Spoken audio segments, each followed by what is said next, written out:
Bonjour à tous et à toutes. Bonjour. Avancez sur le devant, il y a de la place. Hein. Il y a de la place sur le devant. Faites un petit effort.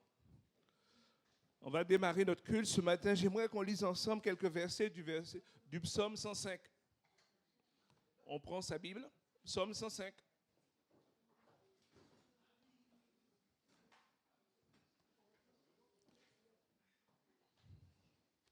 C'est une journée qu'on a mis à part pour louer et adorer Dieu, lui amener notre reconnaissance parce qu'il est bon envers chacun d'entre nous. Il nous a fait du bien encore durant cette semaine. Il a été à nos côtés durant toute cette semaine. Et ce matin, nous sommes là pour lui. Quels que soient nos problèmes, quelles que soient nos difficultés, nous voulons tout laisser à ses pieds et lui dire ce matin, nous sommes là pour toi, Jésus. Et nous voulons vraiment que ce matin, au-delà de mes difficultés, au-delà de mes problèmes, regarder à Jésus. C'est bon pour tout le monde?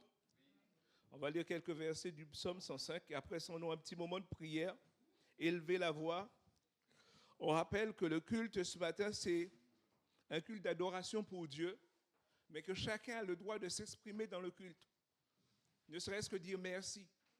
Que ce ne soit pas toujours les mêmes personnes qu'on entende, mais que vraiment chacun puisse s'exprimer pour dire merci à Dieu. On va prendre le psaume 105, verset 1. Il nous est dit, louez l'Éternel et faites appel à lui. Publiez parmi les peuples ses hauts faits. Chantez à sa gloire et célébrez-le en musique. C'est ce que nous allons faire ce matin. Racontez sans cesse toutes ses merveilles. Soyez fiers de lui car il est très saint. Que le cœur de ceux qui sont attachés à l'Éternel soit rempli de joie. Est-ce que ce matin, on est rempli de joie? Oui. Tournez-vous vers l'Éternel, faites appel à sa force. Aspirez à vivre constamment en sa présence. Souvenez-vous des merveilles qu'il a accomplies.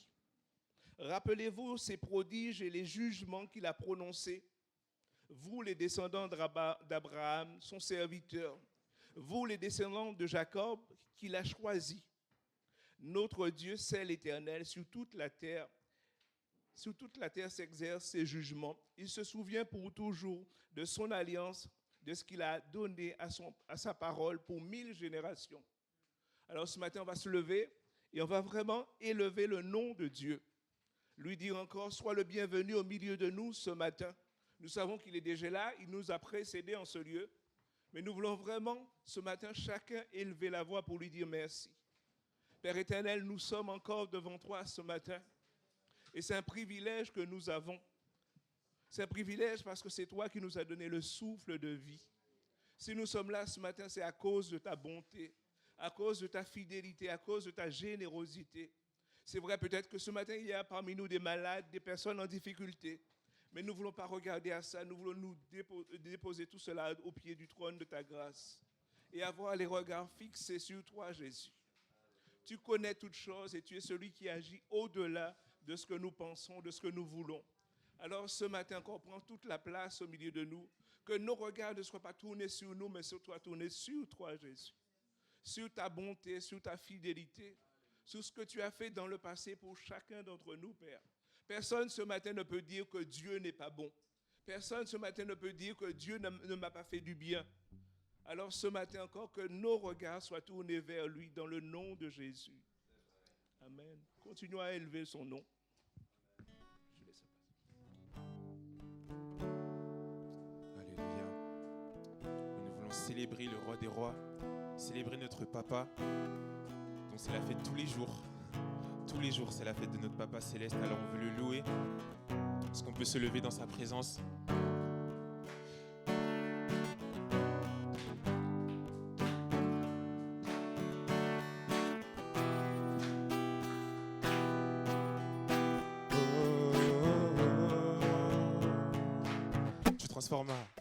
Hey.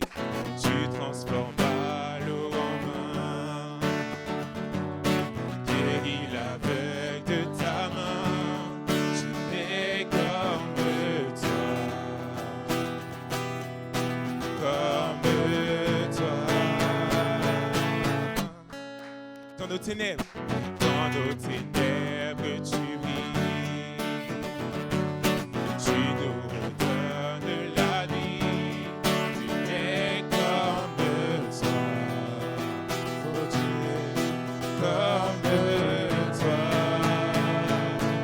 admirable. Et Dieu admirable, inébranlable, ton nom surpasse toute puissance. Dieu de miracles, incomparable, oh Dieu, tu transformas, et tu transformas l'eau en vin. De ta main, et comme toi, oh Dieu, comme toi, dans nos dîners, tu brilles, oh, ma vie est comme toi, oh Dieu, comme toi, Dieu admirable, inébranlable, ton nom surpasse toute puissance. Alléluia, Dieu du miracle, incomparable, oh Dieu, oh Dieu, oh Dieu, Dieu admirable, ton nom surpasse toute puissance, Dieu de miracle, incomparable, oh Dieu, oh Dieu, oh Dieu. Est-ce qu'on peut acclamer notre Dieu?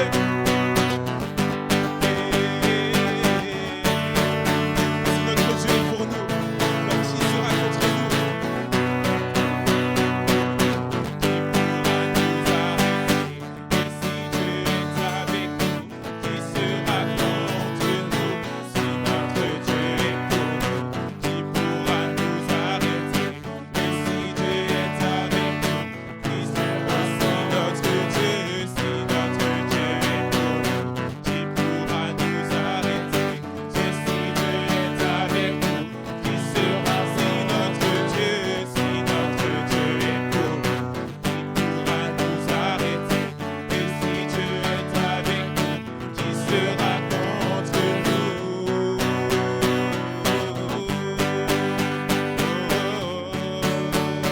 Qui sera contre nous?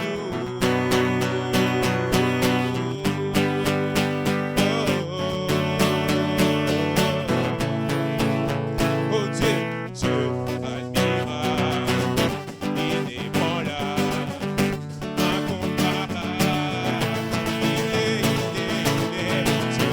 admirable et inébranlable, incomparable, Dieu, Dieu, Dieu, Dieu, admirable et inébranlable, oh Dieu, oh Dieu, oh Dieu, Dieu admirable et plus fort. Dieu, Dieu, Dieu, Dieu admirable, incomparable. Oh Dieu, Dieu admirable, inébranlable, incomparable. Dieu admirable, inébranlable, ton nom surpasse toute puissance, Dieu de miracle, incomparable, oh Dieu, Dieu admirable, inébranlable.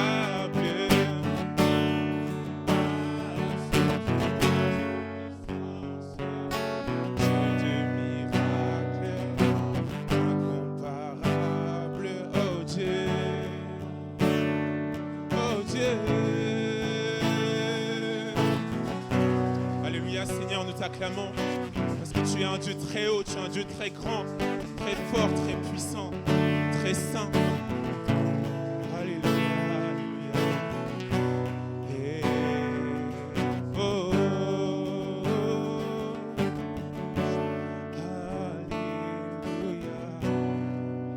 alléluia.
chantons ensemble. Alléluia. Alléluia. Saint, oui, très saint, Dieu tout-puissant, le grand je suis. Qui est digne, il n'est comme toi. Dieu tout-puissant, Dieu tout-puissant, quand je suis, je désire être près,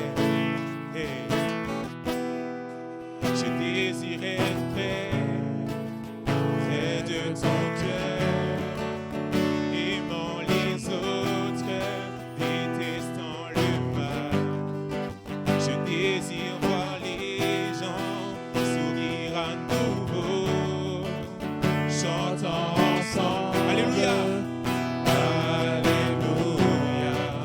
Saint, oui, très saint, Dieu tout-puissant. Il est le grand je suis, il est Yahweh, celui qui était, celui qui est, qui sera. Et digne, il n'est comme toi. Dieu tout-puissant, Dieu tout-puissant, grand je suis. Alléluia. Alléluia. Saint, oui, très saint, Dieu tout-puissant, le grand je suis, qui est digne, n'est comme toi, Dieu tout-puissant, le grand je suis. Les montagnes tombent face à toi, les démons glorifient à la mention de ton nom, roi de majesté. Aucune puissance de l'enfer ne pourrait résister devant la présence et la puissance du grand je suis. Tu es le grand je suis, le grand je suis. Est-ce qu'on peut chanter ensemble? Est-ce qu'on peut chanter le nom du grand je suis ensemble? Et le grand je suis, le grand je suis, le grand je suis. Oh, alléluia. Saint, oui, très saint, Dieu tout-puissant, le grand je suis, qui est digne, n'est comme toi, Dieu tout-puissant, le grand je. Oh, les montagnes tombent face à toi, les démons glorifient à la mention de ton nom, roi de majesté. Aucune puissance de l'enfer ne pourrait résister devant la présence et la puissance du grand je suis. Tu es le grand je suis. Oh oui, tu es le grand je suis. Oh, tu peux se comparer à lui. Le grand je suis, le grand je suis, le grand je suis. Oh, alléluia. Saint,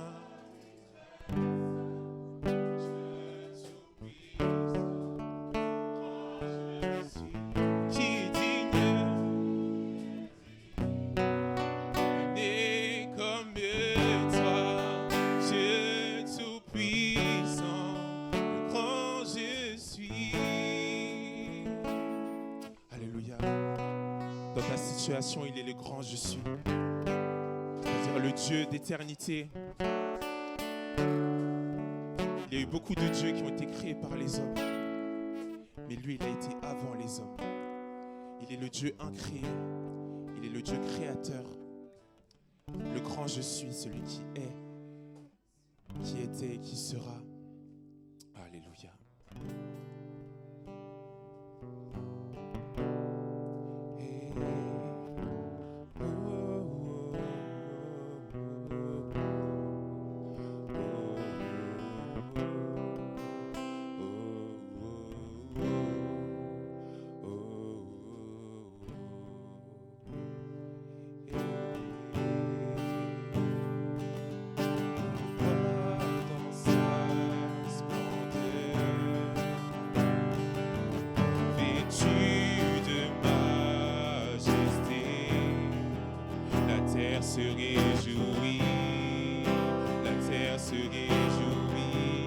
Il est paré d'éclat. Il est paré d'éclat.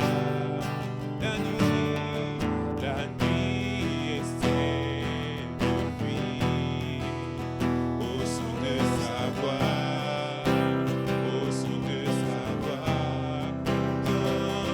combien Dieu est grand. Nous chantons, oh Dieu, tu es grand, et tous verront combien tu es grand. Car d'âge en âge il règne. Car d'âge en âge il règne. Les temps sont dans sa main.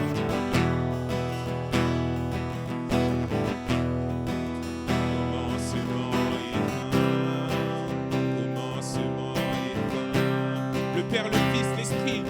Le Père, le Fils, l'Esprit.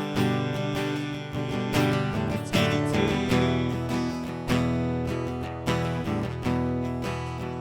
Lion et l'agneau. Le lion et l'agneau. Oh Dieu.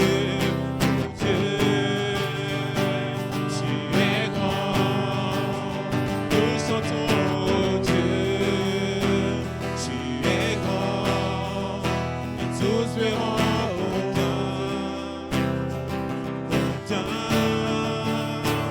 tu es grand, oh Dieu, oh Dieu, oh Dieu, tu es grand, nous chantons, oh Dieu, tu es grand, tous verront, oh Dieu,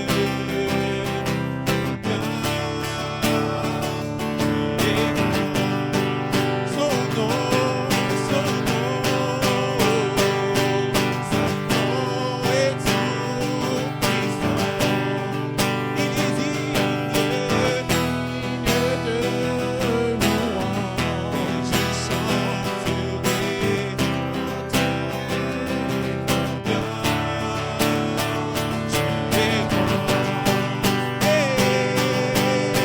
Jésus, son nom est tout puissant.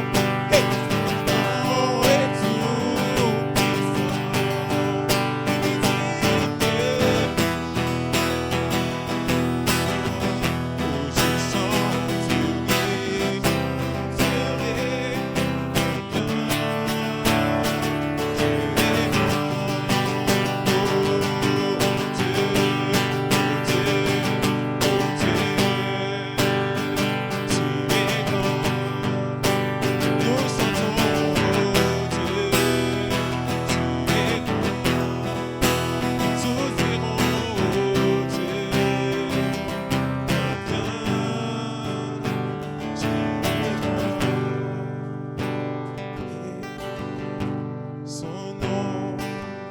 son nom est tout puissant, digne de louange. Je chanterai combien tu es grand. Oh, son nom est tout puissant. Il est digne de louange.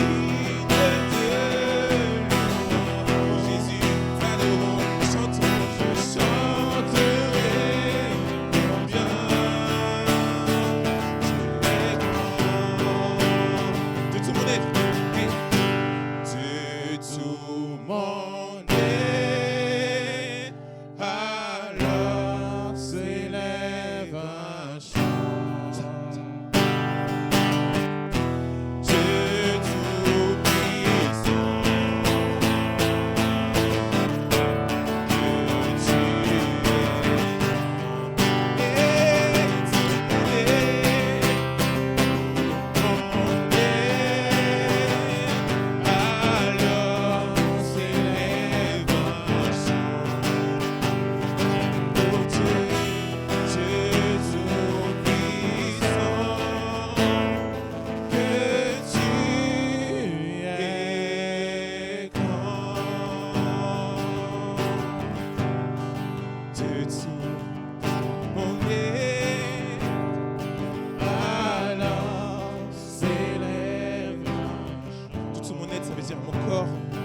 Dieu tout-puissant,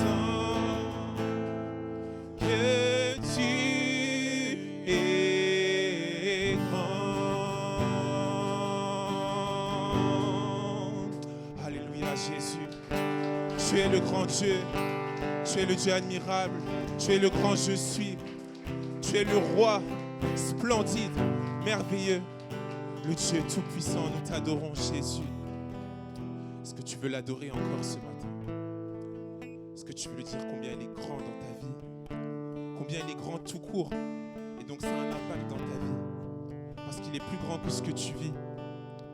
Il est plus grand que ta situation. Il est plus grand que ta montagne. C'est lui qui a créé les montagnes.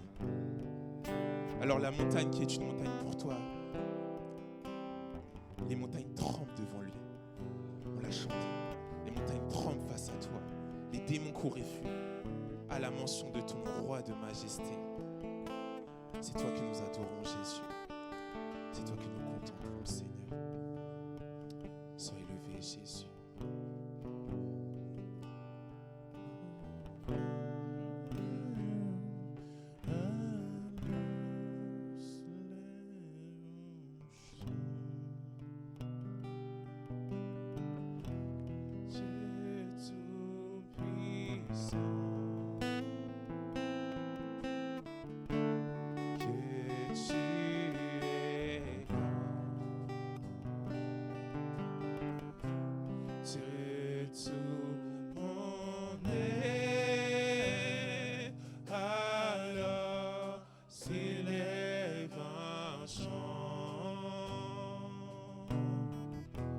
Dieu tout-puissant, que tu es grand. Béni sois-tu, Seigneur.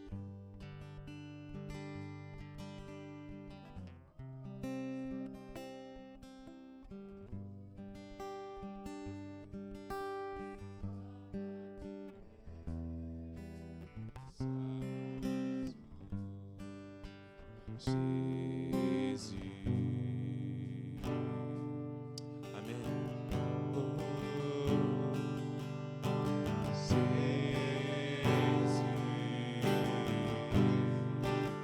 Sois le centre.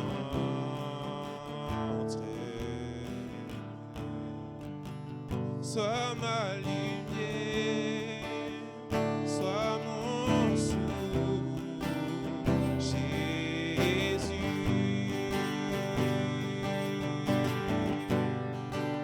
Sois le feu dans mon cœur, sois le vent dans mes voiles, sois la raison de ma vie.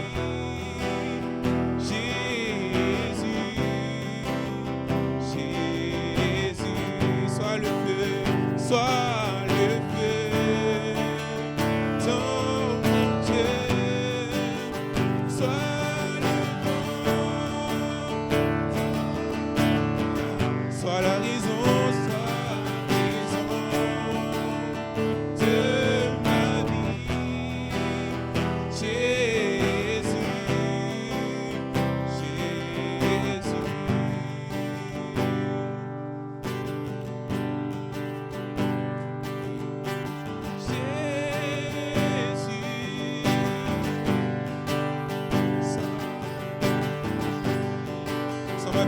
sois mon chemin.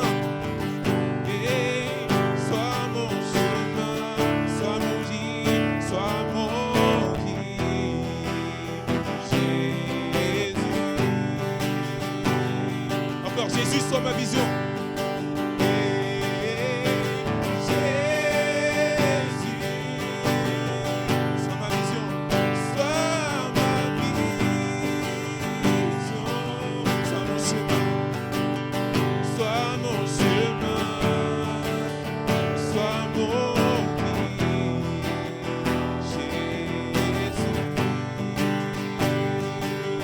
Sois le feu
bénissons. Amen, Jésus. Je vais vous inviter à rester debout pour ceux et celles qui veulent participer à la Sainte Seine. Pour les autres, vous pouvez vous asseoir. Il n'y a pas de sélection dans la maison de Dieu, mais c'est qu'il y a des moments, il y a des étapes dans la vie. Il y a des moments où il faut. Ceux et celles qui connaissent Dieu, ont donné leur vie à Jésus, vont participer à ce repas. Et si vous n'êtes pas encore passé par ces éléments, si vous n'avez pas encore fait la paix avec Dieu, profitez de ce moment pour réfléchir sur votre vie et laissez Dieu agir dans vos cœurs afin qu'un jour ou l'autre, vous puissiez donner votre vie à Dieu. Et j'aimerais qu'on lise ensemble Acte 2, les versets 41 à 43. Acte 2, on est après la Pentecôte, après le discours de Pierre, où il nous est dit 3000 personnes se sont tournées vers Dieu. Et Pierre continue. C'est bon? Acte 2, 41 à 43. Il dit, ceux qui acceptèrent la parole de Pierre se firent baptiser. Et ce jour-là, environ 3000 personnes furent ajoutées au nombre des croyants. Dès lors, ils s'attachaient à écouter assidûment l'enseignement des apôtres, à vivre en communion les uns avec les autres, à rompre le pain et à prier ensemble. Tout le monde était très impressionné car les apôtres accomplissaient beaucoup de prodiges et de signes miraculeux. Nous sommes, c'est vrai, après la Pentecôte. Ils ont accepté Jésus-Christ. Ils écoutent la parole de Dieu. Et ils sont ensemble pour partager, c'est vrai, le repas.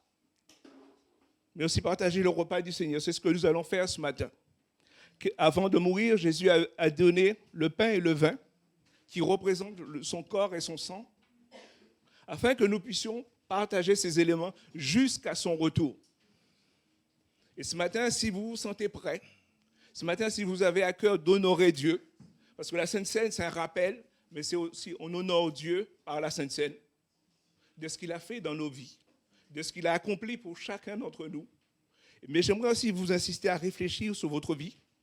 Peut-être que ce matin, il y a quelque chose qui peut vous empêcher de prendre la Sainte Seine.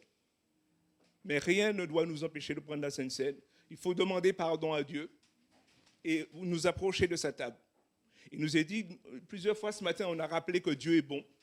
Dieu est un Dieu qui pardonne, un Dieu qui a justifié à la croix du Calvaire. Alors ce matin, que rien ne puisse vous empêcher de prendre la Sainte Seine. Ce matin, ce n'est pas la table d'une église, c'est ce que Jésus a institué. Nous ne le faisons pas parce que nous sommes l'église de Dieu, mais c'est parce que tous ceux, celles qui ont accepté Jésus-Christ participent à la table de Dieu. Amen. Alors ce matin, sentez-vous libre vraiment de prendre la Sainte Seine. Et s'il y a quelque chose qui vous empêche, demandez pardon à Dieu et réconciliez. Si c'est avec une personne qui est dans la salle, la Bible dit, avant de prendre la Sainte Seine, va te réconcilier avec ton frère ou ta sœur. Ce matin, nous sommes fidèles à la parole de Dieu. C'est ce que dit la parole de Dieu. Alors, sentez-vous libre de prendre la Sainte Seine. Je vais appeler une personne pour m'aider pour la distribution de la Sainte Seine. Je vais appeler Mathilde.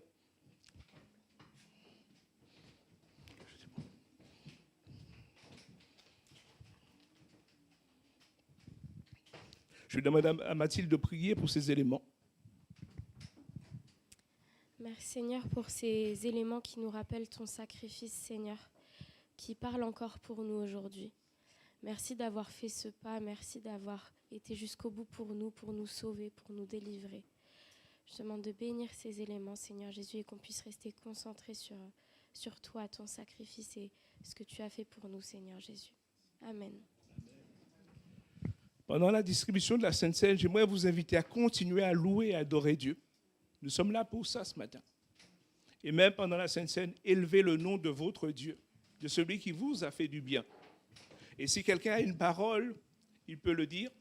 L'Église est là pour juger, pour savoir si ça vient de Dieu ou pas. Alors sentez-vous libre ce matin. On va distribuer le pain et le vin. Vous pouvez prendre le pain et on va simplement élever la coupe ensemble ce matin.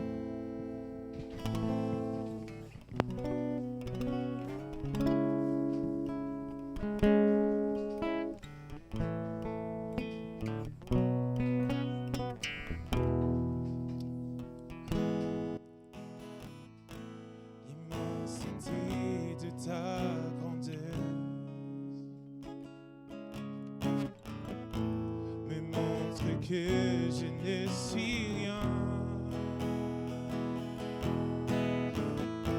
Mais quand tu façonnais la terre,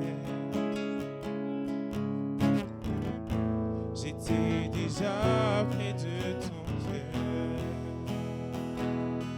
Oh, tu m'aimais avant que je sois. Et pour moi tu as tout donné. Toi seul pouvais me libérer. C'est pourquoi je veux t'adorer. Toi seul est digne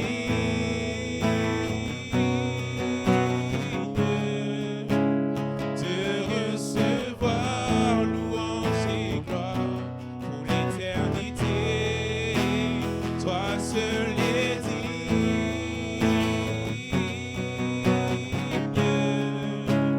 de recevoir louange et gloire pour l'éternité. Dans ta présence, je me tiens. Oh, car tu as ce dont j'ai besoin. La joie, la vie, le bonheur. La joie, la vie et le bonheur. Oh, sont dans tes parvis, mon sauveur. Toi seul est digne.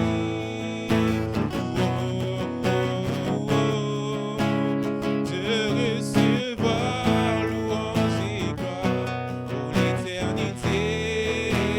Toi seul est digne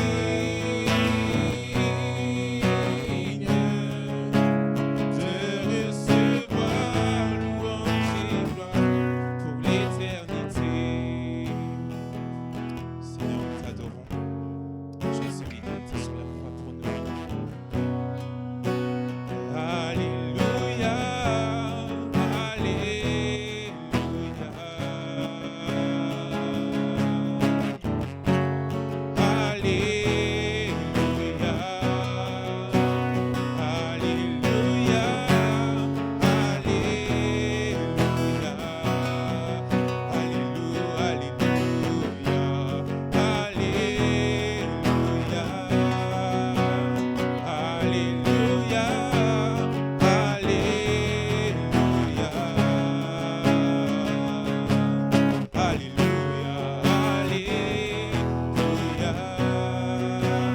Alléluia, Alléluia, toi seul es digne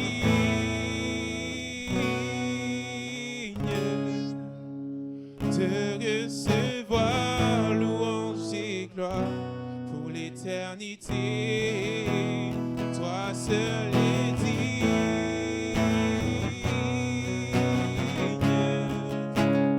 de recevoir louange et gloire pour l'éternité.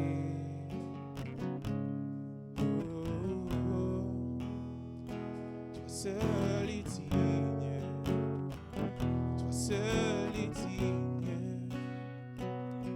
Toi seul.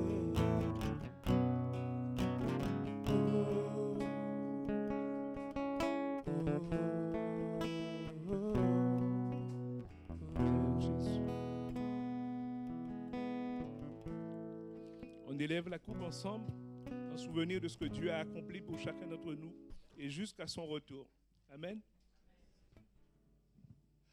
Avant de prendre la parole, je vais juste appeler Catherine, Kenji. Oui, Kenji, t'es là.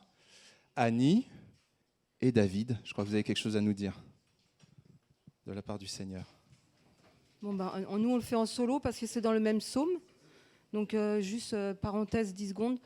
Je vous encourage à lire ce psaume pour toutes les personnes qui passent par des doutes, des colères, le psaume 73. Alors pour moi, c'est le verset 17. Les difficultés furent très grandes à mes yeux, jusqu'à ce que j'eusse pénétré le sanctuaire de Dieu et que j'eusse pris garde au sort final des méchants. Et moi, ça sera le 28. Alors, c'est dit. Hein. Attendez. Moi, m'approcher de Dieu, c'est mon bien. Je place mon refuge au Seigneur éternel, afin de raconter toutes tes œuvres. Pour moi, ce sera Job 20, versets 17 à 20. L'homme mauvais ne goûtera plus les ruisseaux, les fleuves, les torrents de miel et de lait. Il rendra tout ce qu'il a gagné. Oh, attendez, j'ai un trou. Il rendra tout ce qu'il a gagné.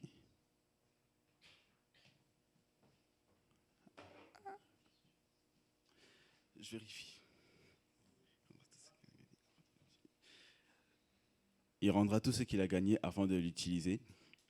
Il ne pourra pas profiter des bénéfices obtenus grâce à son commerce. Pourquoi ?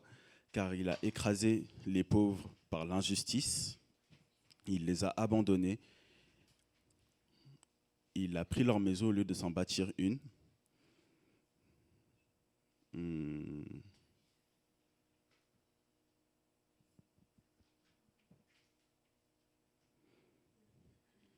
Il en voulait toujours plus, c'est pourquoi il ne profitera pas de ses richesses. Luc 6, de verset 12 à où je peux. En ce même temps, Jésus se retira sur une colline pour prier. Il passa toute la nuit à prier Dieu. À l'aube, il appela ses disciples et là, il en choisit 12. Il choisit Simon, qu'il appela Pierre, son frère André. Il appela Jacques, Jean, les 2 frères qu'on appelait les frères du tonnerre. Thaddée, Barthélemy, Jude, un autre Jacques, un autre Simon, appelé le zélote ou le nationaliste, Matthieu. Il appela également Philippe et Thomas. Et Philippe, j'ai déjà dit, et évidemment Judas, l'Iscariote, qui finalement trahit Jésus. À l'aube, ils descendirent de cette colline et Jésus s'arrête sur un plateau. Et là, il voit beaucoup de ses disciples et une foule nombreuse, très nombreuse, avec ses disciples. Cette foule était venue de Juda, elle était venue de Jérusalem, de la côte littorale de Tyr, de Sidon. Tous venaient pour entendre Jésus et pour être guéris par lui. Tous voulaient le toucher parce que quelque chose sortait de lui, une puissance sortait de lui et guérissait tous les malades.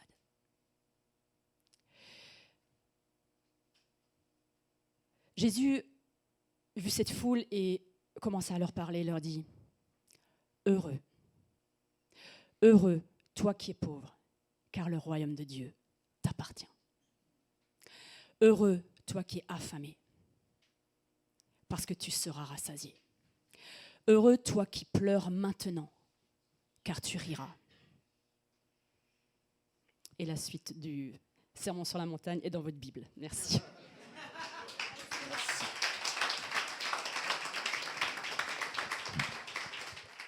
C'est une joie d'être là, de vous partager la parole. Mais la parole a déjà été donnée, elle vient d'être donnée là. Elle vient d'être donnée, il y a des mamans et puis peut-être des futurs papas, hein, je ne sais pas, Kenji, David, peut-être des futurs papas. Bah oui, Dieu seul le sait, mais oui, pourquoi pas, bien sûr, par la grâce de Dieu. Et aujourd'hui, on est quoi ? Quel jour ? Oui, mais c'est un jour spécial, non ? Bon, est-ce que c'est un jour spécial, les garçons, là ?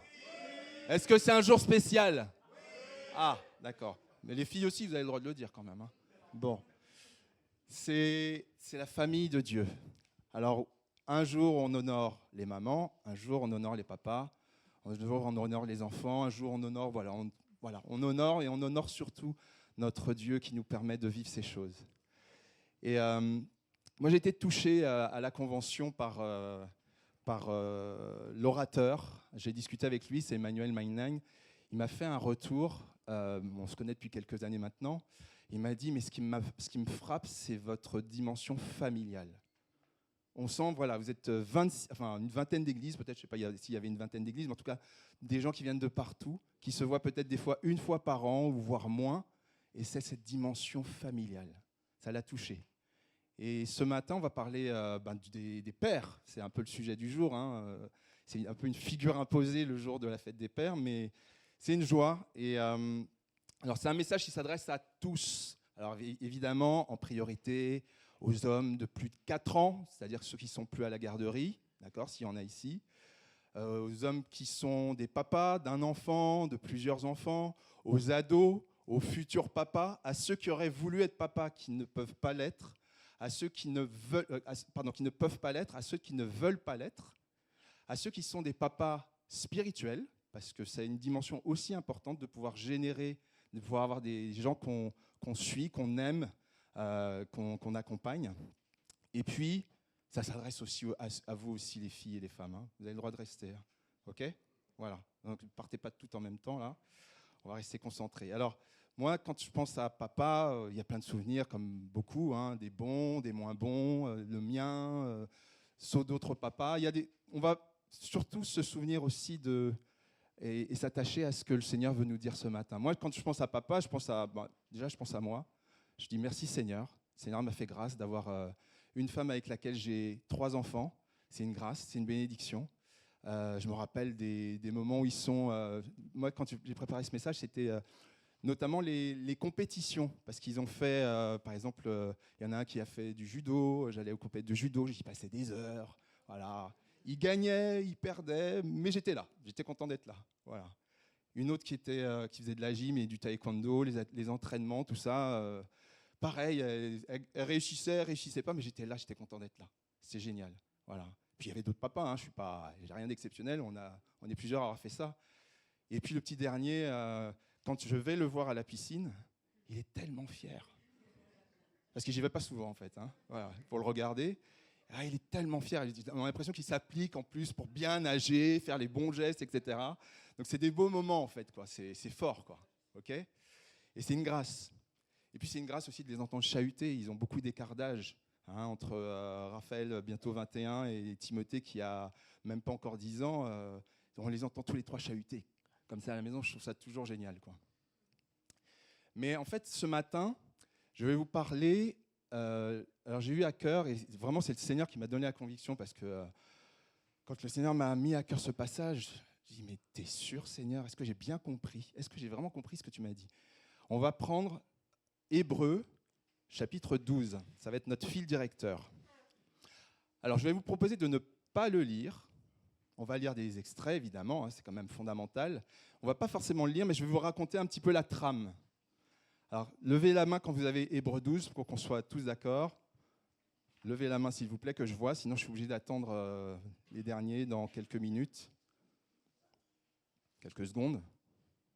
Hébreux 12. À moins que vous le connaissiez par cœur, comme les parqueries, je ne sais pas.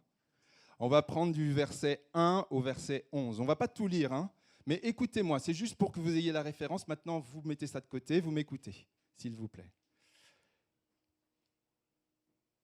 L'auteur, en fait, de la lettre aux Hébreux, on ne sait pas qui c'est. Bon, peu importe. Il vient d'encourager les premiers chrétiens qui ont été éprouvés dans leur foi. Il cite une trentaine de situations vraiment extrêmes, des situations connues, moins connues, peu importe, mais des gens qui ont été à l'extrême de leur foi, vraiment qui étaient tellement, qui ont manifesté une foi extraordinaire en Dieu. Et ces témoins, en fait, nous montrent que c'est possible de traverser des épreuves. Et vraiment, c'est un message important qu'on comprenne ça. C'est dit dans ce contexte-là, on va parler des pères, mais voilà, entendons juste ça. C'est possible de traverser toutes sortes d'épreuves. C'est vraiment cette parole, elle est donnée pour ça, en fait.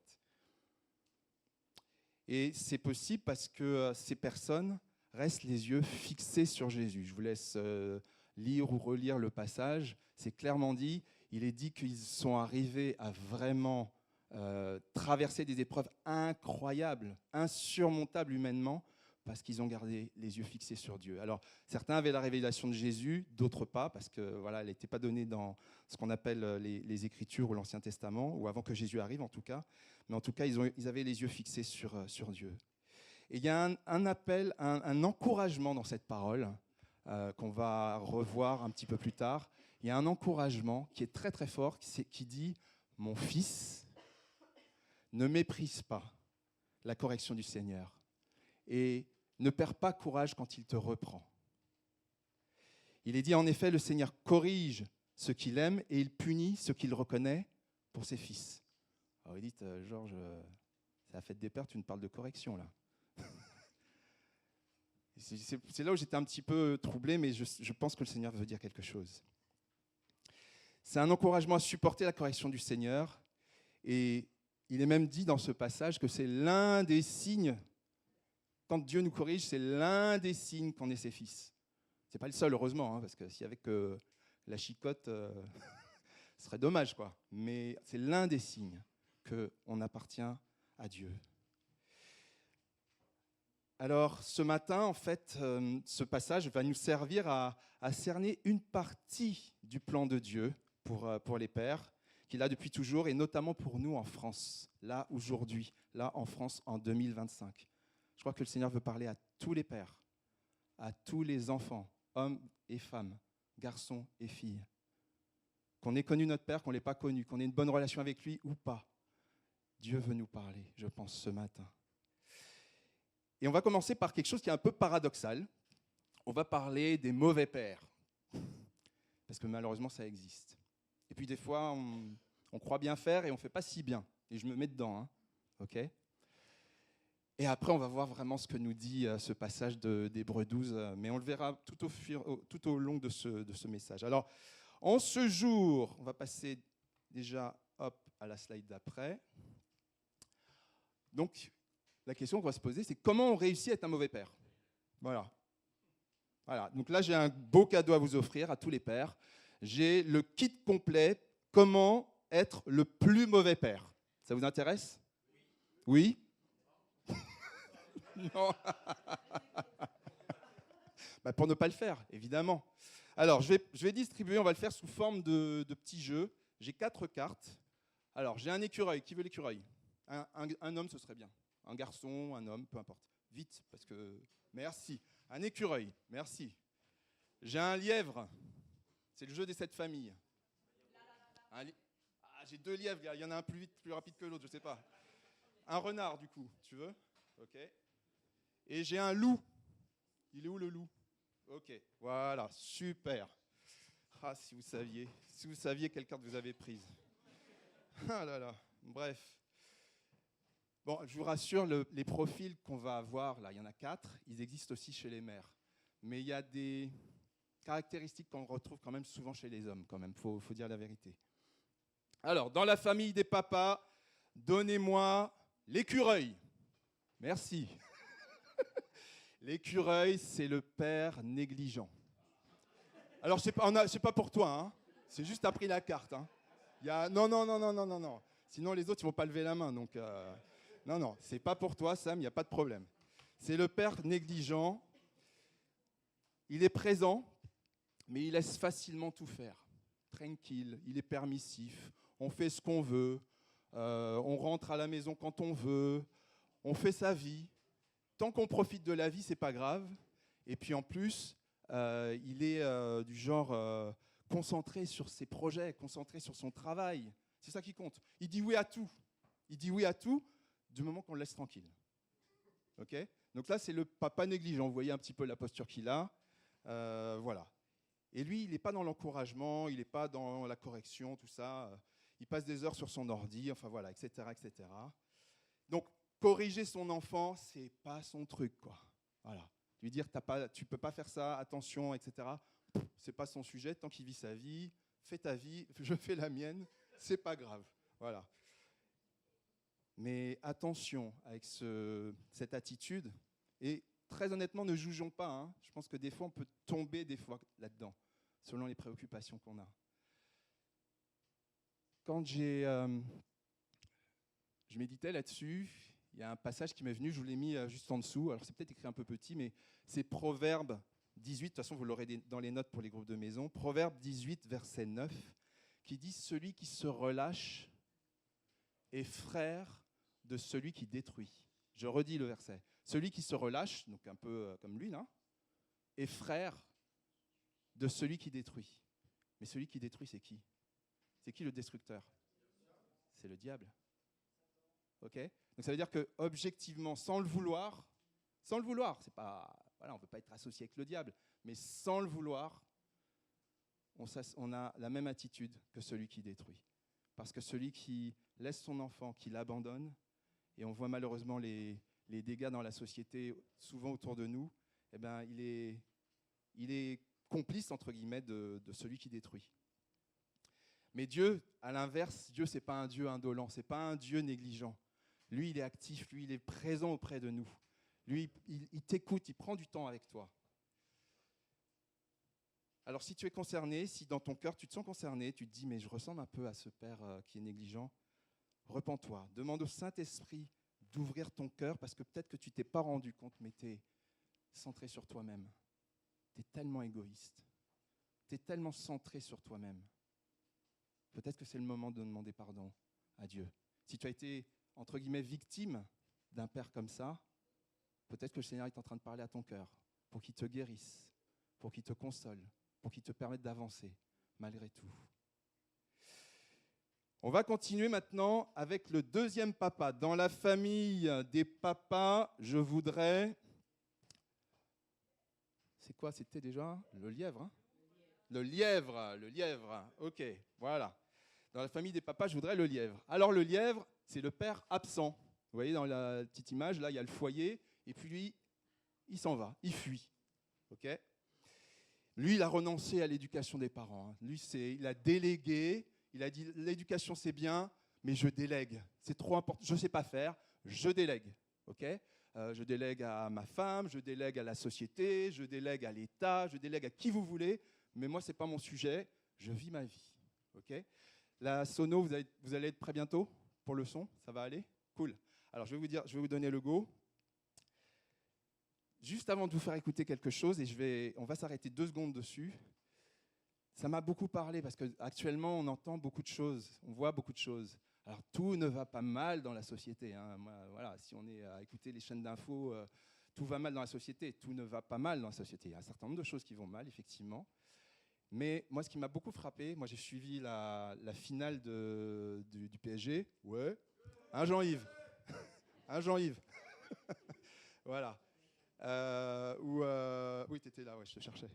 Parce que lui, il est fan de l'OM, donc je le charrie un petit peu. Non, faut respecter. Ils ont gagné avant le PSG. C'est vrai, faut dire la vérité. Bon, bref. Mais moi, ce qui m'a frappé, c'est qu'il y avait tant de garçons, tant d'hommes. J'ai pas tellement l'impression d'avoir vu beaucoup de filles dans les bandes. Peut-être qu'il y en avait, mais la majorité, c'était quand même des garçons. Et quand ça casse, c'est souvent les garçons. Et souvent, quand on les écoute, quand on connaît un peu leur histoire, que ce soit eux, que ce soit les rappeurs, certains rappeurs, faut pas généraliser, souvent, ce qu'ils disent, c'est que leur père était comme ça, il était absent. Et il y a un rappeur en particulier que j'aime énormément qui s'appelle Lecrae. C'est un rappeur américain. Je vais vous faire écouter, partager un petit extrait. C'est en anglais, mais je vais vous donner quelques paroles de ce qu'il dit après en français.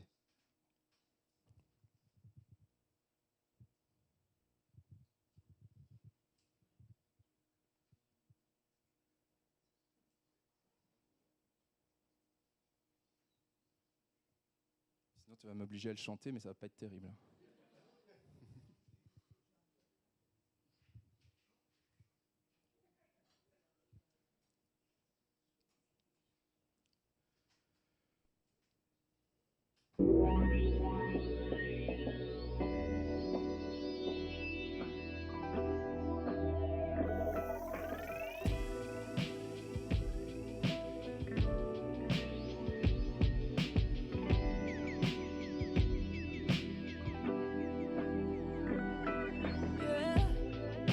On birthdays and Christmas, I used to have you on my wish list.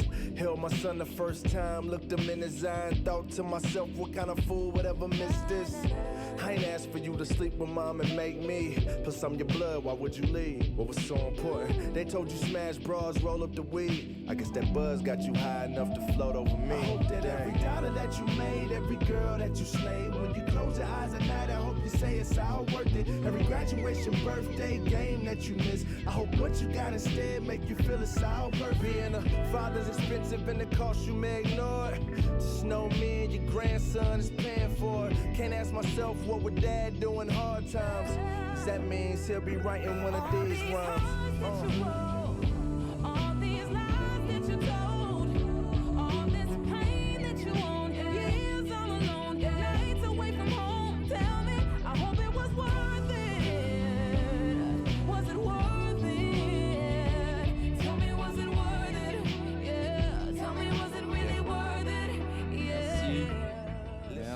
Merci, super, merci.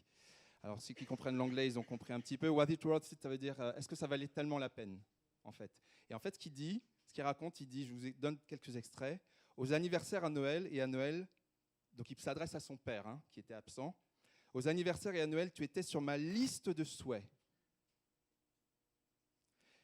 J'ai tenu mon fils, puisqu'il a eu un enfant, j'ai tenu mon fils pour la première fois et je l'ai regardé dans les yeux et je me suis dit, quel genre d'idiot pourrait bien rater ça? Il s'adresse à son père en lui disant, parce qu'il a été de fille en fille, il s'est drogué, il est parti, il a fait plein de trucs. Je suppose que tout ça, ça t'a fait planer suffisamment loin pour t'éloigner de moi. Chaque remise de diplôme, anniversaire, match que tu as manqué, j'espère que tu as eu de la place, que tu as eu à la place, que ce que tu as eu à la place te fera sentir que ça en valait la peine. Et il précise, être père coûte cher et c'est un coût que tu peux ignorer. Je répète, être père, ça coûte cher, mais c'est un coût que tu peux ignorer. Et après, il dit, je ne peux pas me demander ce que ferait mon papa dans les moments difficiles. J'espère que ça en valait la peine. Et après, voilà, il dit tous les cœurs que tu as brisés, toutes les nuits que tu as passées loin de la maison, j'espère que ça en valait la peine, j'espère que ça en valait la peine. C'est des choses qui sont profondes. C'est des choses des fois qu'on veut enfouir, c'est des choses qu'on veut des fois cacher, mais ça ne peut pas, comme dit la parole, c'est de l'abondance du cœur que la bouche parle. Il y a des fois, ça ressort d'une manière ou d'une autre. Et ce papa-là, qui est absent, il a dû corriger son enfant, mais personne ne se rappelle la dernière fois qu'il l'a fait, parce qu'il n'a jamais vraiment assumé son rôle. Mais Dieu, lui, à l'inverse, qui est le papa céleste, qui est le papa modèle, qui est le papa parfait, il manifeste sa présence par son amour, par sa provision, et des fois même par sa correction, on va le voir tout à l'heure. Alors si tu te sens concerné, ça te parle, soit repens-toi, soit demande pardon. Demande à Dieu de te guérir, de guérir ton cœur parce que tu es dans la fuite. Là, je m'adresse à ceux qui seraient ces papas-là un petit peu absents, dans la fuite, qui seraient dans la fuite des responsabilités parce que ça leur fait peur, parce qu'en plus le diable leur fait comprendre qu'ils ne sont pas à la hauteur, ils ne sont pas capables. Mais des fois, ce n'est pas grand-chose d'être un papa. Des fois, c'est beaucoup, mais des fois, ce n'est pas grand-chose. D'une présence, une écoute. Je fais de leçons à personne parce que moi, j'ai parfois été un peu absent à cause du travail, qui m'a tellement happé, qui m'a tellement fait louper des choses. Donc, je me reconnais aussi un petit peu des fois dans tout ça. Mais le Seigneur guérit, le Seigneur veut vraiment te dire « Je puis tout par celui qui me fortifie ». Le Seigneur veut te dire, si Dieu est avec moi, qui sera contre moi? Le Seigneur veut te dire tellement de choses. Il est avec toi. Il ne t'abandonne pas. Il te guérit et il veut te relever, te restaurer. On continue le jeu? Dans la famille des papas, je voudrais le renard. Merci pour le renard. Alors, le renard. Alors, qu'est-ce qu'on a comme image là? Donc, la chanson, c'est fait. Alors, hop. Ah, lui, le renard, c'est le papa manipulateur, en fait. Ça existe, des papas manipulateurs. C'est celui qui culpabilise, c'est celui qui encourage, mais pour obtenir un avantage. C'est celui qui fait du chantage affectif. C'est celui qui joue les victimes. Il veut surtout que tu te sentes coupable vis-à-vis de lui. Il te manipule. Voilà. Il fait du chantage. Et il te dit du genre, si tu ne me prépares pas de petits gâteaux, c'est que tu ne m'aimes pas. Voilà. Ou alors, ils s'arrangent pour que les frères et sœurs ils soient rivaux entre eux. Et du coup, s'ils ne s'entendent pas entre eux, la seule personne qu'on aime, c'est moi le papa. C'est le manipulateur, le marionnettiste, c'est ce que vous voyez. Lui, corriger ses enfants, oui, mais seulement s'il en tire un bénéfice. Et là où Hébreux 12, le passage qu'on a lu là, je ne l'ai pas oublié, ne vous inquiétez pas. Hébreux 12, d'ailleurs on avait un passage d'Hébreux 12 tout à l'heure, mais vous le verrez dans les notes des groupes de maison si vous le prenez. Mais là, dans ce passage d'Hébreux 12, du verset 1 à 11, ce que je vous ai un peu raconté tout à l'heure, Dieu n'a pas besoin de manipuler ou de culpabiliser, parce qu'en fait, ce n'est pas sa nature. Et puisqu'il a mis sa nature en nous, c'est des choses qui doivent disparaître. C'est des choses que Dieu veut qu'on abandonne, si jamais on fonctionne comme ça. Là encore, si tu es concerné ou si tu veux t'en sortir, et que tu veux t'en sortir, demande au Saint-Esprit de changer ton cœur, afin que tu recherches l'intérêt de l'autre avant toute chose. Il y a un verset là-dessus, je n'ai pas pris le temps de le rechercher, mais il y a un verset dans le Nouveau Testament qui dit ça. Chercher l'intérêt de l'autre avant toute chose, pas son propre intérêt avant tout. Oh là là, je vois des faces sombres là, ça vous fait réfléchir. Mais ce qui est beau, c'est que le Seigneur donne une espérance. Il guérit et il délivre. Il veut agir. Il veut agir encore ce matin. Il veut consoler, il veut guérir encore ce matin. On va arriver à un père, j'espère que personne ne ressemble à celui-ci.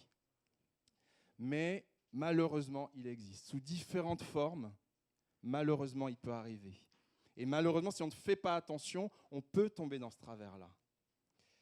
Dans la famille des papas, donnez-moi le loup. Merci. OK. Le loup, alors, il est particulier. Quand j'ai cherché une image pour le loup, le premier qui m'est venu, c'est The Joker. Je ne sais pas si vous connaissez The Joker dans Batman.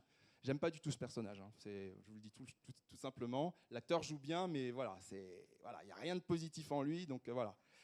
C'est juste le père qui est violent. Alors il peut être violent, pas forcément physiquement. Ça peut être physiquement, malheureusement.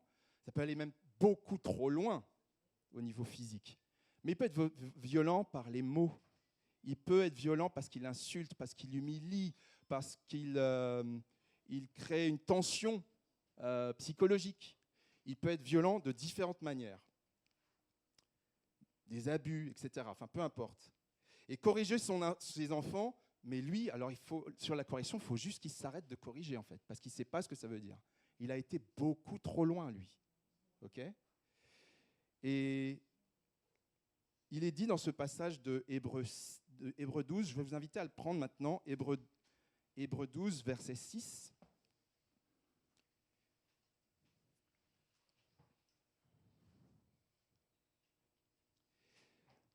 Si on peut prendre Hébreux 12, verset 6. C'est bon pour tous ? Ouais. Verset 6, il est dit, alors on relira un petit peu, on va revenir sur ce passage-là, mais juste un point sur... En effet, le Seigneur corrige celui qui l'aime. Et alors, ça dépend des traductions. Il frappe, il punit, il corrige. Enfin, ça dépend des traductions. Il frappe souvent tous ceux qu'il reconnaît comme ses fils. Alors là, on ne parle pas de frapper comme ce père violent. Ça n'a rien à voir. Dieu, ce n'est pas le Joker. Donc voilà, qu'on se calme. Il n'y a pas de problème. Dieu n'est pas dans cette violence-là. Il n'est pas parlé de ça. Il est parlé de la violence qu'a subie notamment Jésus pour qu'on soit sauvé à la croix. Il est parlé d'une autre violence, on va y venir tout à l'heure, je vais le développer un petit peu tout à l'heure, mais il est parlé de Jésus en particulier. La violence de Dieu n'est pas injuste. Oui, parfois il y a des choses qui sont violentes dans ce que Dieu fait, mais ce n'est jamais injuste et ce n'est jamais gratuit, ça n'est jamais bestial, ça n'est jamais quelque chose qui est comme la violence qu'on voit malheureusement dans notre société. Alors si tu es concerné par ce père violent, que tu l'aies subi ou que tu sois un peu comme ça, demande vraiment à Dieu d'envahir ton cœur d'amour, d'envahir ton cœur de paix. Abandonne cette violence, qu'elle soit verbale, qu'elle soit psychologique, qu'elle soit physique, abandonne cette violence. Elle n'est absolument pas à la gloire de Dieu, elle détruit tout autour de toi. Et notamment tes enfants et peut-être ton conjoint, si tu en as un. Dieu veut vraiment que son amour se répande en toi pour que tu veuilles le bien de l'autre, que tu te réjouisses à voir le bien, que tu te réjouisses à voir un sourire dans l'œil de l'autre. Alors, entre abandon et violence, le Seigneur, en fait, on a vu 4 profils là, qui parlent d'abandon, de violence, mais Dieu a beaucoup mieux pour nous. Alors là, on a vu le guide du mauvais père. Maintenant, on va voir ce que nous prévoit et ce que veut faire Dieu avec nous, parce qu'il veut qu'on soit les meilleurs pères du monde. Donc le Seigneur veut faire de toi le meilleur des pères. Donc c'est ça qu'il est en train de lire, le gars là sur la photo. Alors, on va rester dans Hébreux 12. Alors, Hébreux 12 ne parle pas des ingrédients qui sont essentiels dans ce que c'est que d'être un père, dans le rôle d'un père. Ce qui est essentiel, c'est l'amour, c'est la présence, c'est la compassion, c'est de tenir ses responsabilités. Ça ne veut pas dire que les mamans n'ont pas à manifester l'amour, la présence, etc. Là, je parle vraiment de ce que on trouve souvent dans les passages bibliques. Le père doit manifester un certain nombre de qualités en fait, pour tenir son rôle, de générosité, de qualité de temps passé, de pédagogie, de force morale. On a vu des pères qui sont défaillants, voire des pères qui sont fautifs, mais encore une fois, Dieu restaure. Dieu restaure. Je vais le dire une 3e fois. Dieu restaure. Est-ce qu'on peut le dire ensemble? Dieu restaure et Dieu guérit. Amen. Moi, je peux lever la main pour le dire. Dieu restaure et Dieu guérit.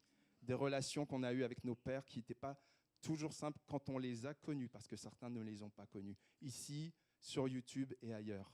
Dieu restaure et Dieu guérit. Amen. Mais Dieu ne veut pas simplement qu'on ait une bonne relation avec notre entourage, nos enfants, nos conjoints, etc. Il ne veut pas juste le bon. Lui, il veut le meilleur. Il veut le top. Il veut le top du top pour nous. Et en fait, ce qui est un peu particulier, c'est que la lettre aux Hébreux, dans la lettre aux Hébreux, alors quand on étudie les livres de la Bible, chacun a sa particularité. Il y en a, ils sont très imagés, il y en a, ils sont très guerriers, il y en a, ils sont très précis. La lettre aux Hébreux, elle a plusieurs particularités. Et l'une des particularités, c'est que le mot « meilleur » ou « supérieur », ce sont les 2 mots qui reviennent le plus dans cette lettre. Tout le temps. On parle de supérieur, de meilleur, meilleur, supérieur.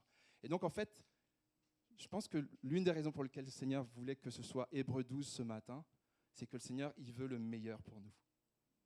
Il veut ce qui est supérieur pour nous. Il ne veut pas juste le bon. Le bon, c'est par sa grâce, c'est accessible. Mais lui, il veut le supérieur. OK ? Alors, ce qui est un peu étonnant, c'est que la correction, c'est quand même un moyen, quand on parle de correction, je vais vous lire quelques passages qui parlent de correction, dans ce passage-là.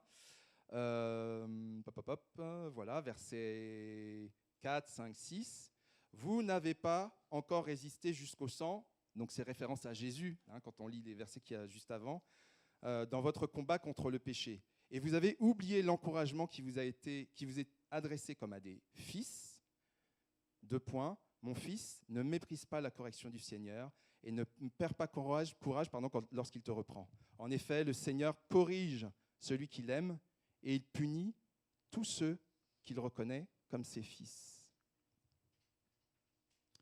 Mais Dieu, il attend qu'on soit rempli d'amour, de patience, de disponibilité, de sagesse, de tout ce qu'on a dit. Mais en fait, tout ça, c'est le contraire d'un père négligent, d'un père absent, d'un père manipulateur ou d'un père violent, comme on vient de le voir.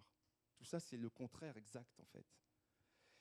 Et il y a des choses troublantes qui sont dites dans ce passage. Ça parle de ne pas se décourager, de châtier celui qu'il aime, de frapper ceux qu'il reconnaît comme ses fils.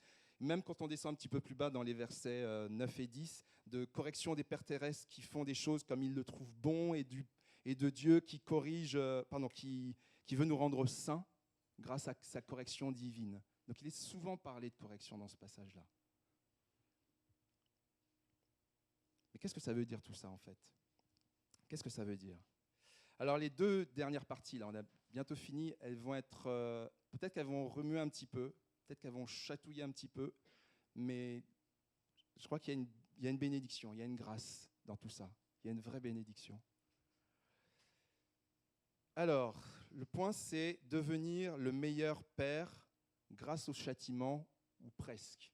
Alors, c'est un peu bizarre de le dire comme ça. On va le voir dans ce passage. Donc, je vous remets le verset. Alors, c'est un passage qu'on trouve aussi dans Proverbes. Je vous ai mis la référence en bas, parce que c'est une citation en fait, de ce passage de Proverbe 3. Est-ce qu'on peut le lire ensemble à haute voix ? « Mon fils, ne méprise pas la correction du Seigneur et ne perds pas courage quand il te reprend. En effet, le Seigneur corrige ceux qu'il aime et il frappe de verge. » Alors ça, c'est une traduction. Ou alors il frappe. Ou alors une autre traduction, c'est il châtie ceux qu'il reconnaît comme ses fils. Okay ? Je vous ai mis les 3 traductions exprès hein, pour qu'on soit bien clair.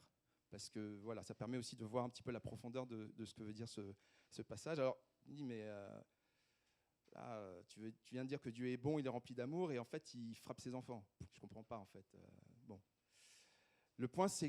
L'un des premiers points, c'est que Dieu corrige, vous avez vu à la fin du verset, ses fils.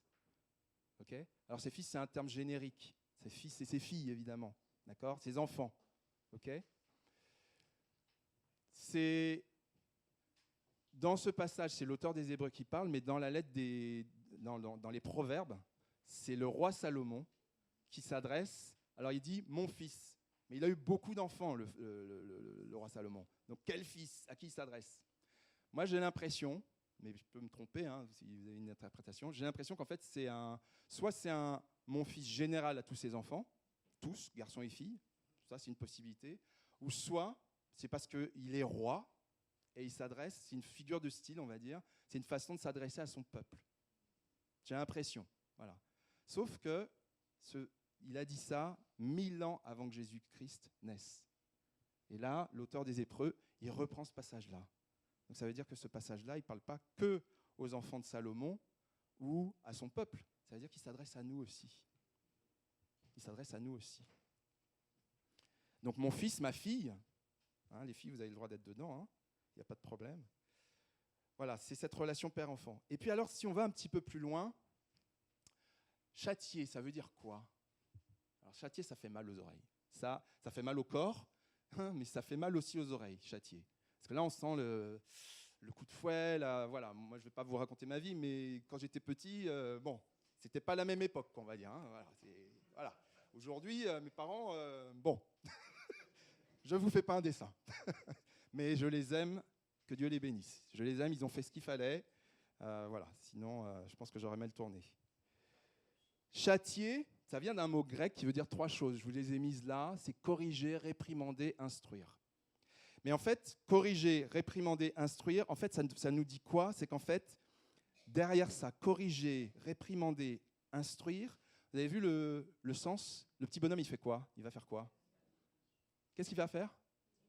Il va monter sur l'escalier. Donc en fait, c'est une dimension de croissance. Quand le Seigneur m'a montré ça, c'est qu'en fait, ce qu'il veut nous dire, c'est que la correction, elle est faite pour une croissance.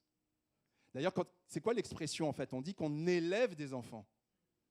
On élève des enfants. On ne les abaisse pas en général, hein. On les élève. Okay ? On éduque, on élève. D'accord ? À l'école, on est des élèves. Oui ou non ? Enfin, normalement. Hein. Voilà. Des fois, il y en a qui se prennent pour le prof, mais ça, c'est autre chose. Mais normalement, on est là pour être élevé par quelqu'un qui a l'autorité et la capacité à le faire. OK ?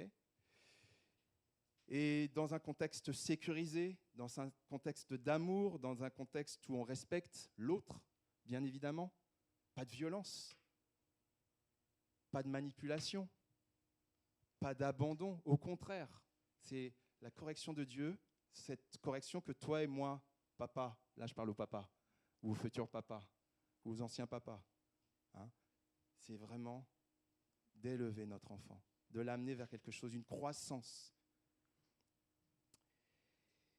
Et puis il dit, alors là ça fait beaucoup plus mal aux oreilles, vous vous rappelez, il y avait une autre traduction, je reviens un petit peu en arrière, il y avait une traduction, la seconde 1910, c'est pour ça qu'on ne la lit plus, parce que c'est, voilà, frappé de verge, quoi. Ça fait mal quand même. Hein. Les verges, c'est des bâtons, ça fait mal, c'est violent, c'est physique là, hein, c'est clair. Hein. C'est frappé de verge. C'est pas tu cherches, non, c'est clair, c'est frappé de verge. ça veut vraiment dire ça. Et Seigneur, qu'est-ce que ça veut dire frapper de verge? Je me dis, mais Seigneur, qu'est-ce que tu as voulu dire? Qu'est-ce qui a été frappé de verge?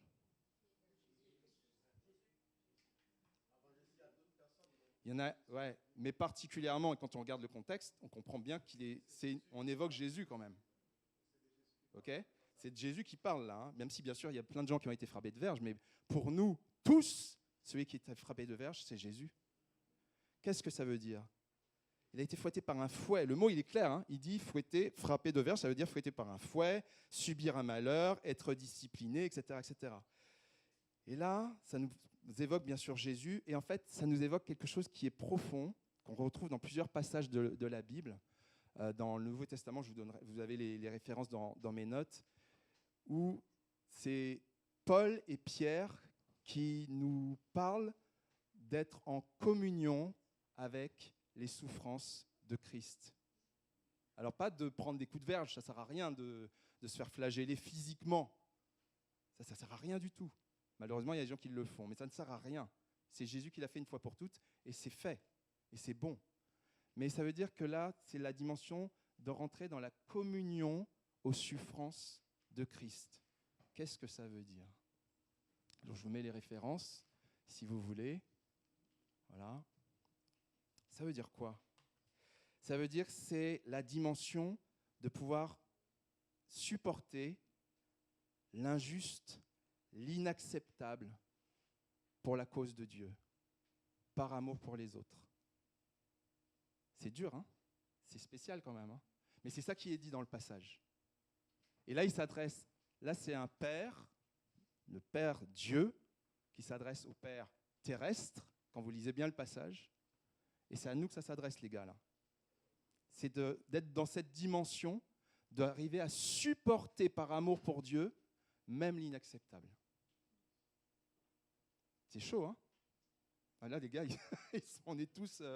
c'est chaud. C'est ça qu'il est en train de nous dire. D'arriver à accepter même l'inacceptable qui vient de lui, mais même des fois des injustices, par amour pour Dieu. Toujours par amour pour Dieu. Si on a fait un truc, on a tapé dans la caisse, on a violenté quelqu'un, bon bah là, c'est normal qu'on paye. Mais là, l'injustice pour la cause de Dieu. Et en fait, je me suis posé la question, et là je ne parle pas des abus, des crimes, tout ça, je ne parle pas de tout ça. Je me suis posé la question, est-ce que, et je n'ai pas la réponse, je vous mets ça sur le cœur, notre vocation à nous les hommes, là, les pères, notre vocation supérieure, on disait vraiment Dieu, il voit les choses qui sont supérieures, qui est au-dessus.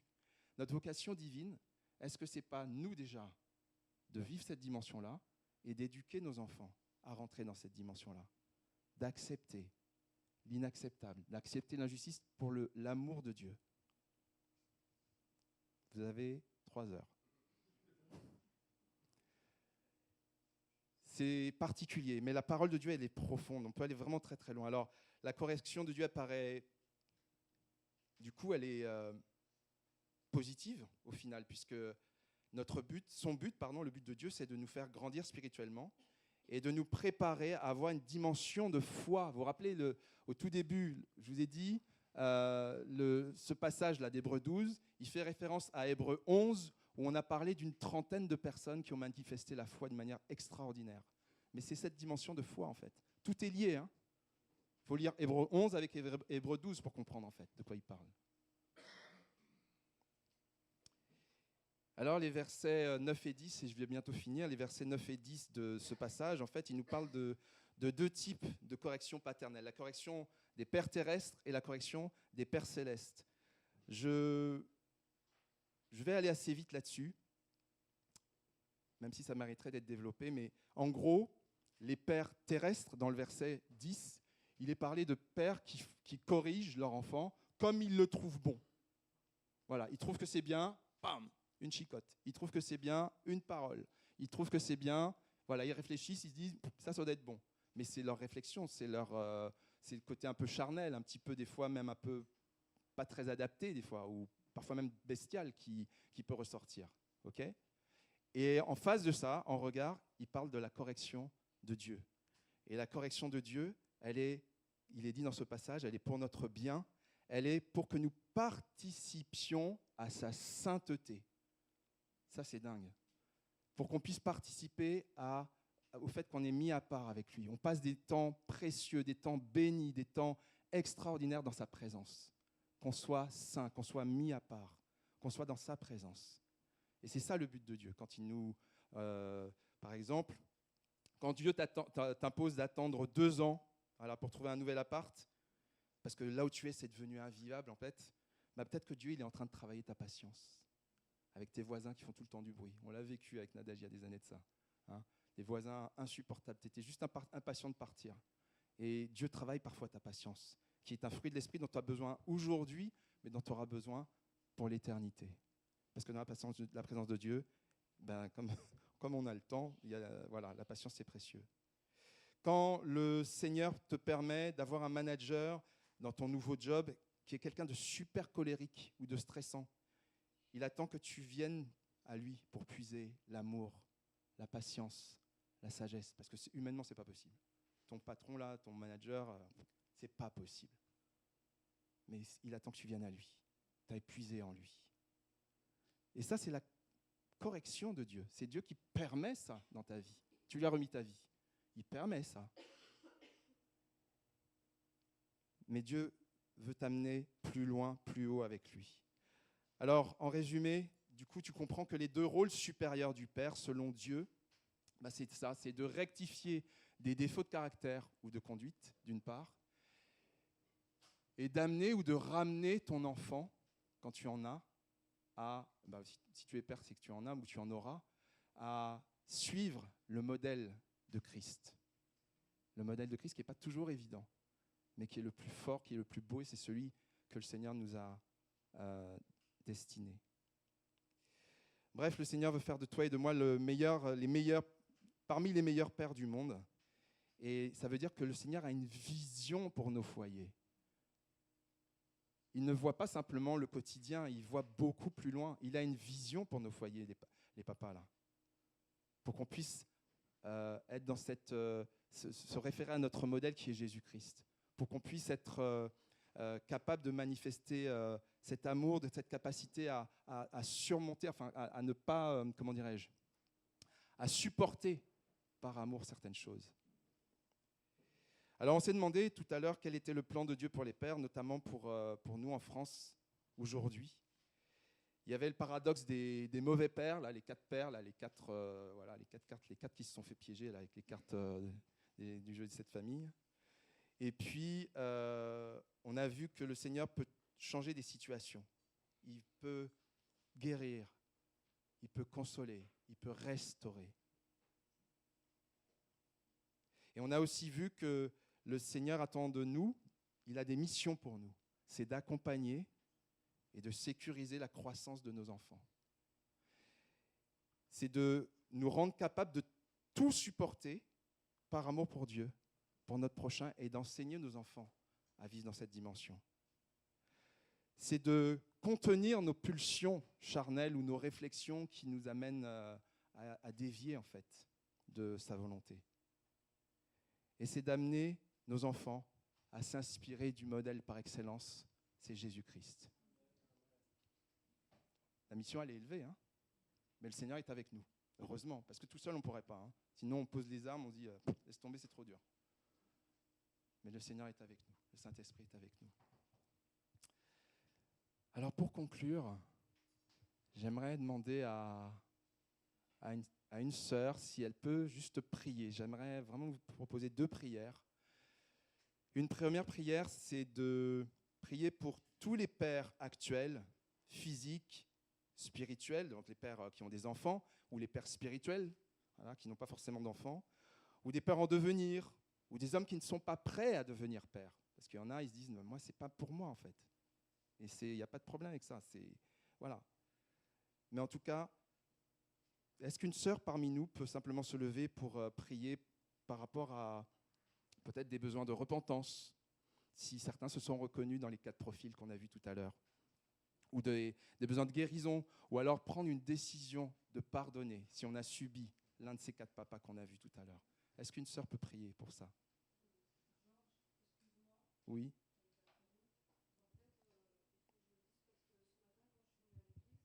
Attends, est-ce qu'on peut te passer un micro? Parce que sur YouTube, je pense qu'on on ne t'entendra pas. Ouais. Merci. Attends.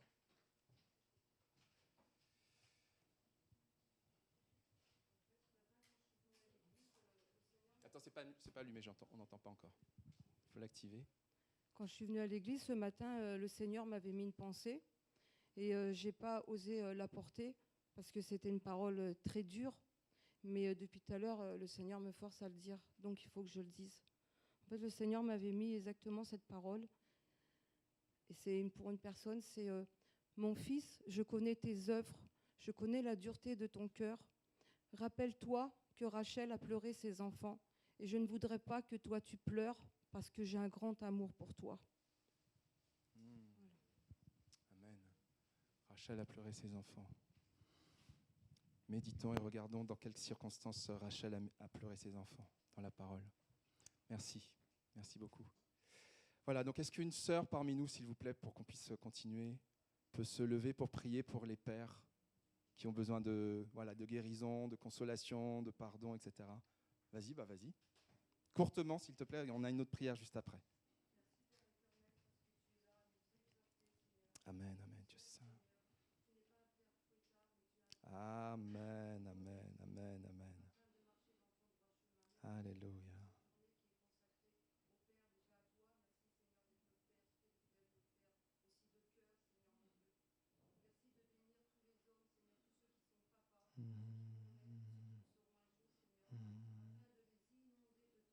Amen, amen, Dieu saint.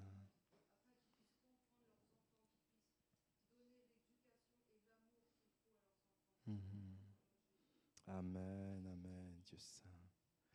Alléluia. Merci de guérir aussi, de consoler. Nous tous qui sommes des enfants, hommes et femmes, Seigneur Dieu Tout-Puissant. Tu vois ce besoin de guérison, de pardon peut-être pour certains, de démarche à mener, Seigneur Dieu Tout-Puissant, pour vraiment nous réconcilier peut-être avec nos pères, si c'est encore possible. Ou d'avoir une démarche quelle qu'elle soit, Seigneur, qui nous apaise, qui nous guérisse, qui nous console, qui nous fortifie, qui nous permette d'avancer, parce que peut-être certains sont bloqués dans leur vie à cause de cela. Seigneur, merci pour ta grâce. Merci pour ton amour. Dieu vivant, tu fais ton œuvre. Amen, amen. Et j'aimerais proposer une deuxième prière pour qu'on puisse rentrer un peu dans notre destinée de papa. Parce qu'il y a des dimensions dans lesquelles c'est un peu peut-être nouveau, ou ça ne parle pas forcément, mais vraiment cette dimension d'amener à ce modèle qu'est Christ, d'amener à savoir comment corriger avec amour, avec sagesse, comme Dieu le veut, comme Dieu le fait vis-à-vis de nous. Est-ce que quelqu'un veut prier pour ça? Daniel? Alléluia, Dieu saint.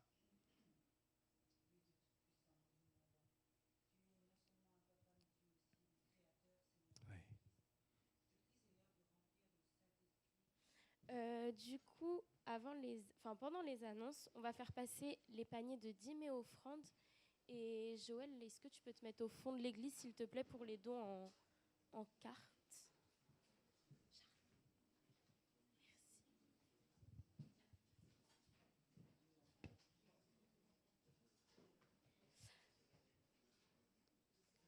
Du coup, pour la première annonce, je laisse la place à Muriel, qui va nous parler d'un événement qui aura lieu très prochainement.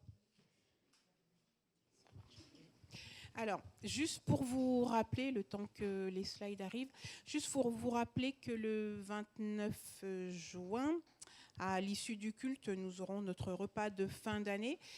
À l'occasion, à cœur ouvert, vous voulez être présents pour les fêter tous ensemble la 21e année d'existence de notre association. Donc nous vous invitons tous à participer à cet événement, donc avec vos mets les plus délicieux et votre présence, qu'on puisse vraiment passer un moment fraternel tous ensemble et puis qu'on puisse célébrer les 21 ans de notre association. Merci. Pour les autres événements futurs, le samedi 12 juillet, on aura notre soirée de louanges Donc pour ceux qui ne connaissent pas le concept, c'est une soirée où vous êtes invités à chacun apporter quelque chose, soit par le chant, le dessin, tout ce que vous voulez. Donc voilà, c'est vraiment participatif. Donc on vous invite vraiment à réserver votre soirée du 12 juillet pour pouvoir vivre ça avec nous. Concernant les annonces de cette semaine, on a nos groupes de maison. Donc vous avez la liste sur le groupe WhatsApp. Donc vous êtes vraiment... Ah bah Jean-Yves, vas-y.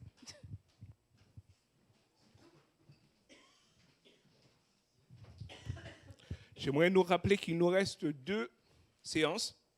La prochaine, c'est mardi, pour tous ceux et celles qui sont dans les groupes de maison du mardi au samedi. Et la dernière séance, on va vous inviter que chacun réfléchisse, chaque groupe, à un moment de convivialité, soit dans la semaine ou un peu plus tard. Mais c'est l'occasion de vous retrouver ensemble autour d'un buffet, d'un repas, comme vous voulez, c'est vous qui décidez. Cette séance-là, je pense, c'est la semaine du 5 juillet. Donc pendant toute cette séance-là, ça a réservé un moment de convivialité. Et on va se retrouver après au mois de septembre. Donc vraiment, profitez bien et faites les efforts ensemble. Il faut qu'on ait aussi des photos de ce que vous avez fait. C'est bon ? Ensuite, dimanche prochain à 10h30, on a notre culte comme d'habitude. Et à 15h, une session de baptême.